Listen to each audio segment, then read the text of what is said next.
On Market Street, we witnessed several people going inside, smashing the storefront windows with hammers, and then going in and ransacking that store. That's when things kind of intensified. Then we saw some police officers in the line, then advancing the crowd westward. And so that's when we also heard at around 9 o'clock, San Francisco police declared that this gathering was an unlawful assembly. And then shortly after that, we were in the mix, we were with the crowd, and then we witnessed some objects being thrown towards the police officers. And then that's when some pepper balls were fired back by the police. Again, another announcement that it was an unlawful assembly, then threatening anyone in that area that did not disperse, that they would be arrested. That's when we decided to kind of go away from the crowd and then made our way back here towards Union Square. I can tell you this, about 10 minutes ago, the crowd had dispersed and it was more along the lines of 50 to 100 people. About 30 minutes ago, it was more like 200 to 300, and we did witness some looting and some damage and some property destruction. And Kenny, from where you are, you know, earlier on in front of City Hall, that is where the protest was taking place. And so it's not to say that that's the group that's causing this, but then what happens is you get the disruptors that then take over and start kind of taking over the streets. So do you have a sense of, was this a part of the protest or kind of splinter groups? You know, it's hard to say, but we did see several of the protesters walking from City Hall towards Union Square. We also talked to police officers who told us that they had information that the protesters would be walking towards UN Plaza and Union Square. Once again, you're taking a look at some of the video that we shot just a short while ago as protesters here on Market and 5th Street then advanced west using hammers, smashing some windows of storefronts, including one that's just really close to us, about 100 feet away. We witnessed people going inside that store and taking pretty much whatever they wanted. As you could hear in the video, some of the alarms going off. And then that's when it kind of intensified with the police officers. Then shortly after that, shortly after we witnessed the looting, that's when we saw them pushing this crowd west. And we are walking westbound here on Market Street. Things have quieted down just a little bit, and we are not seeing the crowd because we kind of made our way around back toward Market Street. I can tell you in that scrum where there were hundreds of protesters, there were I think about three buses that had stacked up, and so obviously a lot of the traffic was disrupted, and the police are just trying to create some distance and essentially tell the crowd that it was time to go home. We are still, certainly, things kind of picked up about 30 to 40 minutes ago, and we're not sure what's going to happen now. But for the most part, it was a peaceful protest that started at San Francisco City Hall, and then it kind of picked up as it got darker. Right. That's usually, unfortunately, what happens and what we saw happen in San Jose last night and in Oakland.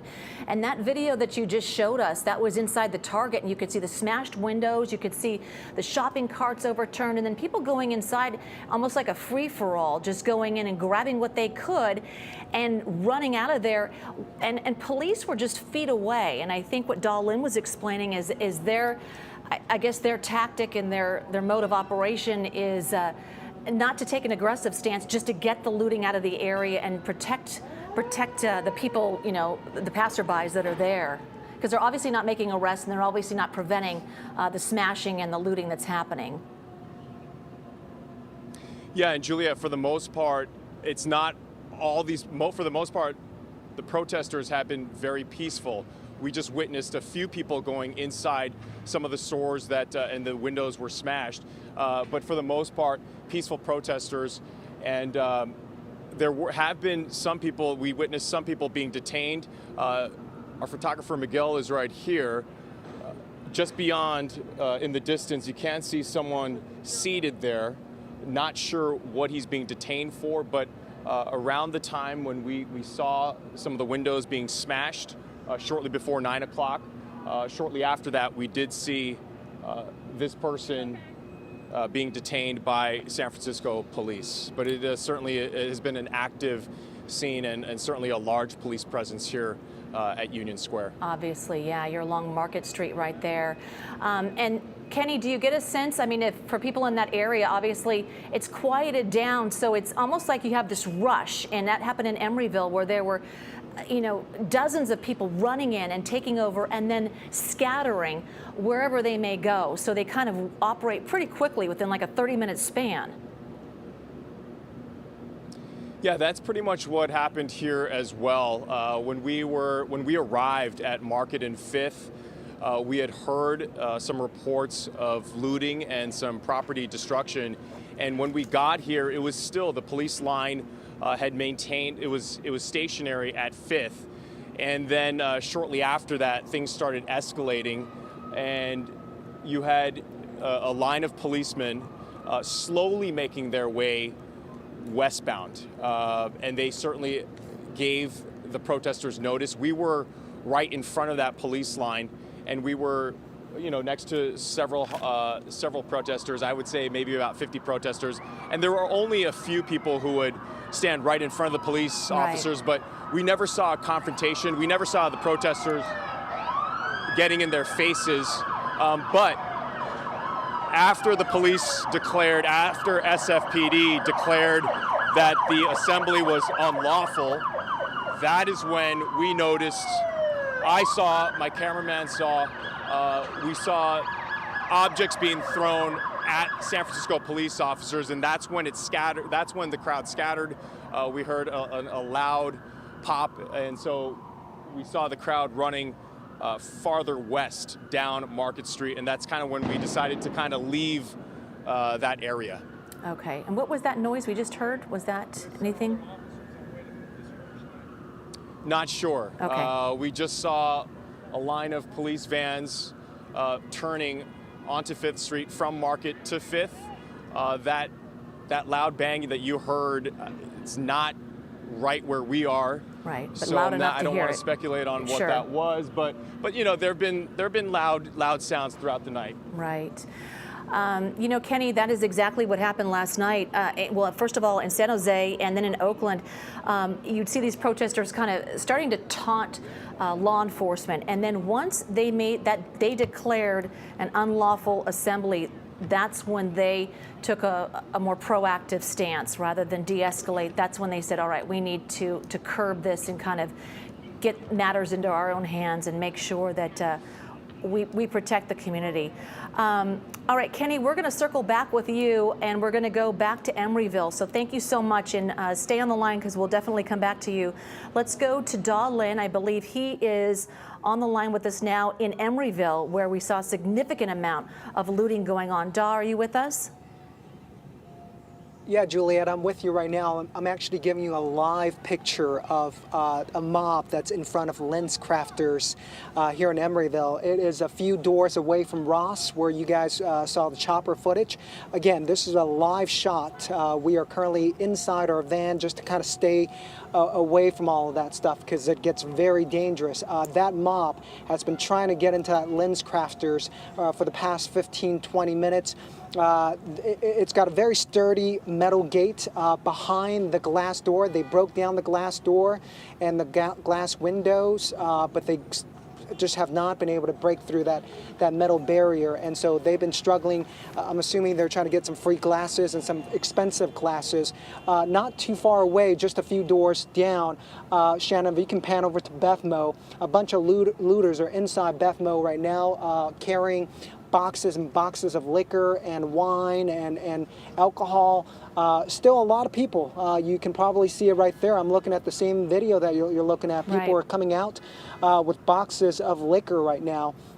No cops around here. They are guarding, there are cops about maybe half a block away. They're guarding Bay Street Shopping Center. If you guys are familiar with this area, Bay Street Shopping Center is literally the street next over. A lot more expensive, more of what they call the high-end stores. You got, for example, the Apple Store is right there. H&M is right there. For example, Banana Republic is also over there. So what they call considered the high-end stores. And so they're guarding that area, not letting looters get to that area. This area, no police to be found. I'm not saying that the cops are choosing and picking to protect the high-end stores, but maybe they feel like that was a better spot because the looters haven't gone over there, and that's why they think it provides a defensible location for them. Here, it is packed with looters in this area, so it's hard for them to come in here without really having a confrontation with these looters, and that's why I think they're backing away and basically allowing these looters to do whatever they're doing.